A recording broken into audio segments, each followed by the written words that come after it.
welcome back to Leanne's Spirit Story Corner. So I'm going to take a different route this time. Instead of talking about a place here in Des Moines or surrounding areas, I'm going to talk about me. I don't like talking about me. But it might explain a little bit why I love haunted places. Now, if you really know me, I hate the dark. I'm scared shitless of the boo that goes in the middle of the night. I don't like clowns. They suck your brains out. Mannequins freak me out because they follow you. They do. Watch their eyes. And if they don't have eyes, nope. Not even going near them. I don't like person dolls. Probably because I watched Annabelle. But I do like Cabbage Patch dolls. Anyways, so my first encounter with a spirit was when I was 8 years old. Matter of fact, I've never really told anybody this story. A couple people, but not a lot. And I was 8 years old, and my grandmother had passed away, my dad's mom, unexpectedly from a heart aneurysm. Basically died instantly. So we had gone to the funeral home doing what they do to get ready for the funeral. And we came home. My dad and I got into a fight. I couldn't tell you what it was about. But I went upstairs to my room and I shut the door. And I wanted to be left alone. I was crying and I wanted to go to sleep. Well, here's the thing. We never shut the doors in our house. Unless we wanted to be alone like that or be mad or, older we got. Except me, I was an angel. I didn't shut that door. Anyways, so I shut the door when I was 8 to get away from my dad because I was mad at him. Sometime during this sleep, I woke up and saw my grandmother there. And she was translucent. Like I could see through her, but she was there. She walks over to me and there's a couple things that remind me of her. And one of them, she always called me Little Leanne. I hated it. At 8 years old, come on. Now I wish someone would say I was little. But anyways, she came over and sat on the edge of my bed. I had one of those water beds, so you had the railings. She sat down and she goes, Lillian, take it easy on your dad. He's very sad I died. Okay. Yes, Grandma. Wake up, go out. My dad's there. Hug, kiss, make up. So that was the first encounter. Second encounter was when I was in 2000 when my grandpa died. Same side. At this time I was married.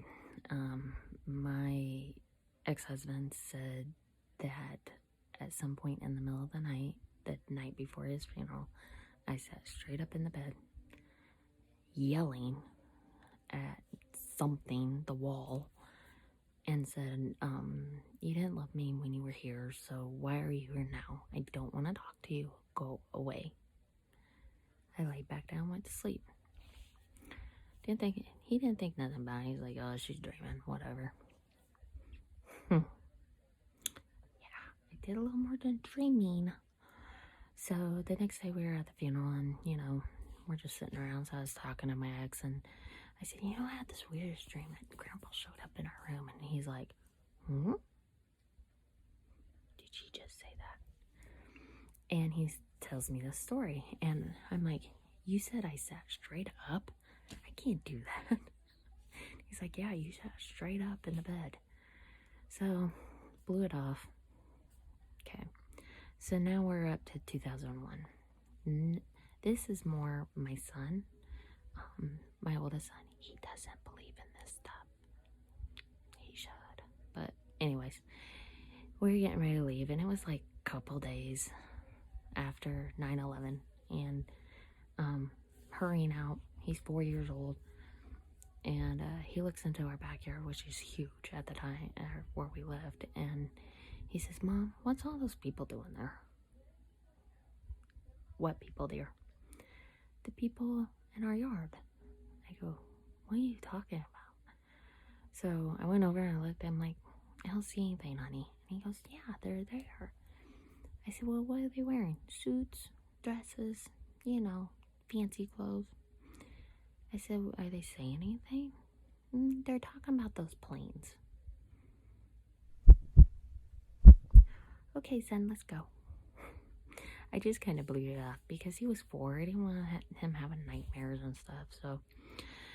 So after the 2001, we had some deaths in the family. One of them being my Uncle Jerry, and a year later, his wife, my Aunt Marie. Keep in mind, these are my second aunt and uncles. And I was close to them. We'd go on vacation and stuff with them. So they died literally a year apart, almost, like by a couple days. And Aunt Marie's funeral, there's that. There are 3 daughters, and their oldest daughter was mentally handicapped. And I go into this, what I call fishbowl. That's what I feel like. I'm in a fishbowl, and it's just everything's slow around me. And I look up, and there I see my aunt and uncle in front of their girls, just a smiling. And they kissed them. They kissed them all. And that's when Marcy freaked out. "Mom, I want my mom. Dad, I want my dad." And everybody's like, "Shh, shh." But I knew what she saw. I knew she saw it too. So anyways, that's what happened there. So now we're up to 2013. So in July of 2013, I lost my granddad on my mom's side. I was his kiddo. I was his fishing girl, little girl. I loved my granddad. But the last few years of his life weren't the greatest. He was on oxygen, a lot of pain, had lung cancer twice, had ribs removed to remove part of his lung. So yeah, not real quality of life, but he was here. So they put him in hospice, and they said, it's not going to be much longer. So while he was there, his hands tightened up. I'm told that's something normal they do. He couldn't talk. He made sounds. So anyways, I was there the night before he died, and I looked at him and I said, "I'll be back tomorrow, okay? I'm going to go home now. I love you." He took his hand and pushed down on mine, like, "Don't leave." And then I started hearing, and I don't care what you think, I did hear it. I heard him say, "I'm scared."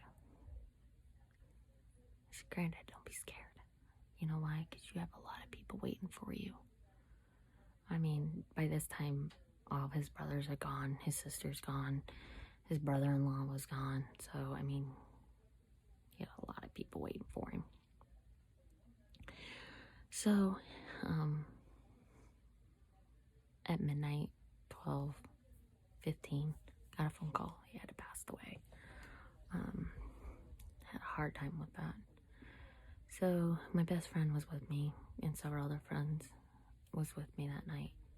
And they basically took care of me. Sadly, I was a mess. So David, my best friend, a month later, passed away. David had a disease, and I will put it up on the screen because I can't remember how to say it, that basically was going to kill him. He lived a long life, longer than most thought he would live. quality, probably not so much, but so anyways, we became friends, and yeah, we're two peas in a pod. So a week before he passed away, we ended up in a huge fight, and he said, "I don't want you around me. You're going to get hurt." I'm like, "What the hell is wrong with you, dude?" And finally he goes, "I'm gonna die soon." I said, "Don't say that." I hated when he said that. But this time what was different. So the day before he passed away, I saw him. He was leaving his driveway, and he was in his Mustang, and he looked at me, and that was his way of saying, "Hey, we're good. I got you." And he was found the next morning. He had died in his sleep from basically, I think they determined it was a heart attack. I think his body just gave out, got tired of dealing with what he was. But before he died, we talked a lot about it. And he looked at me and goes, "I'm coming back to haunt your ass." I'm like, "Not funny." "Yup, I'm gonna mess with all your electronics." Over time, I've gone through several phones because they just all of a sudden don't work. My printer would print random things when he first died. But they say there's a sign. There's always a sign. You need to look at the signs. And those signs are there. He's a pervert. He gives me 69 signs all the time. It's also the yin and yang. And that's kind of what we were. But when I'm sad, I see it. One time right after he died, my phone percentage was always on 69, or the weather thing that was on there was 69. I literally did a video of this over a year of how many signs. So yeah, he's around me. My granddad's around me. It's hard to deal with those two, but time goes on. So then, over time, heard my granddad talking. I don't hear him as much anymore. Think he's kind of good with how things are. My great aunt on my grandma's side, my grandmother's still alive. She passed away. It's her sister. And again, I was at the funeral. And the Bobo look. And my youngest son knows. He grabs my hand. Like, it's gonna be okay.